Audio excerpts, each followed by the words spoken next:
Hey, this video is part of a series called 30 Devices in 1.5 Years, a noob's journey.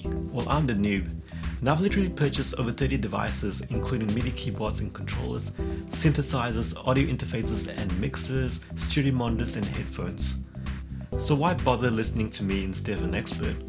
Well, I'm a noob, and if you're a noob as well, I understand what you're going through and I can speak your language.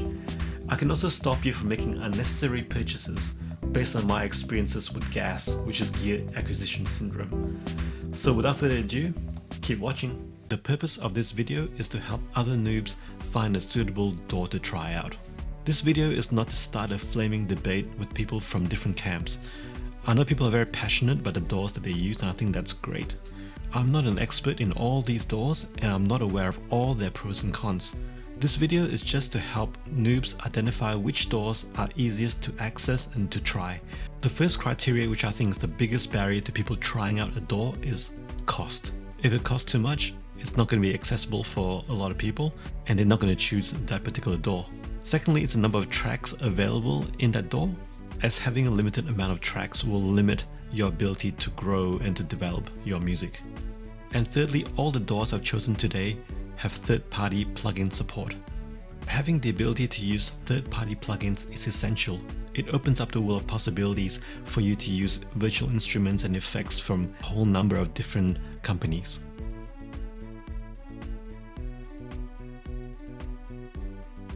This is a table I've put together from my own research and is accurate to the best of my knowledge.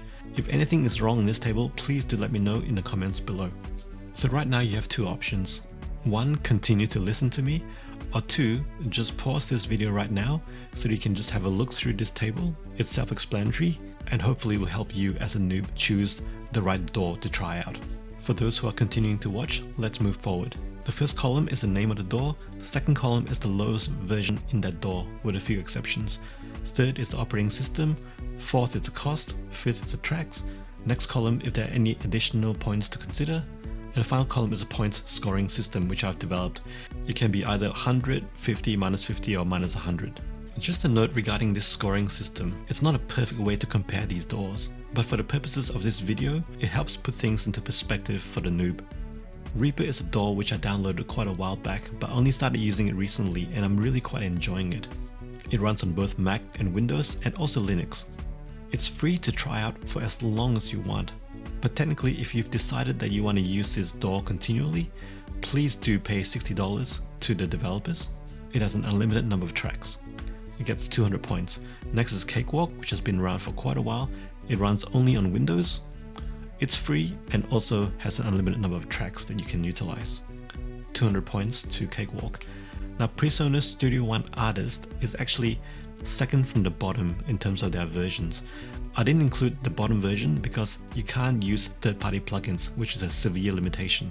So in this table I've chosen to include the second one, which is Artist. It runs on both Mac and Windows, it's $99 and you can use an unlimited number of tracks. It gets 150 points. Now I've tried PreSonus Studio One, but I only had the Prime version, and not being able to use third-party plugins, I just didn't like it. However, I liked the way it looked, I liked the interface. So if you're willing to spend the $99 to get the artist version, I fully recommend it. GarageBand from Apple runs only on Mac, it's free, and you can go up to 255 tracks. Some people do complain though that it is quite basic. It has mixing and MIDI editing limitations. It gets 150 points. Ableton Live Lite is something I've used since the beginning of my music production journey. And as you know, I've purchased a lot of hardware, and a lot of those hardware actually came with Live Lite. And I think that's a great idea from Ableton to be able to get their software into the most number of hands as possible. So the more people who try it, the more people end up using it, the more people end up upgrading, and that's great for business. The Lite version, however, only has 8 tracks, which is quite limiting. But for an absolute beginner, you can still put together some pretty good tunes with that. It gets 100 points. Cubase by Steinberg has also been around for quite a long time. They've got the LE, which is the Lite Edition version. It runs on both Mac and Windows. It also comes with hardware, albeit fewer number of hardware than what comes with Ableton Live. You can utilize up to 48 tracks, which is a lot more than Ableton Live Lite, but not as many as the other DAWs that we have here on this table. In this version there's a limitation of up to 96 kHz, whereas other DAWs have a limitation of 192 kHz. It gets 100 points. Now Bitwig 16 track is not the bottom version is 8 track. Now the 8 track, you can't use third-party plugins, so that's severely limited, so I've included the 16 track in this table. It runs on both Mac and Windows, it costs $99. It only has 16 tracks, which is better than the Ableton Live Lite, but not as good as the other DAWs on this list. It gets 100 points. FL Studio bottom version is the Fruity edition. It runs on both Mac and Windows, it costs $99. You can use an unlimited amount of tracks. However, the biggest limitation is that in this version there is no audio recording, and because of that it only gets 50 points.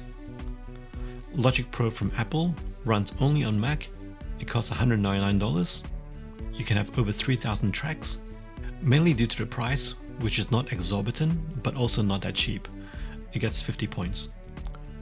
Pro Tools from Avid, its cheapest version is just the normal Pro Tools version. It runs on both Mac and Windows. Now, it costs $30 a month. Avid loves the subscription model. It's great for that company. It's okay for professionals who generate a lot of income from their music, but $30 a month is not great for an absolute noob to just try out this piece of software. You can have over 3,000 plus tracks, and mainly due to the cost, it gets 50 points. Now Reason has its normal standard version or the Plus version. It's available on both Mac and Windows.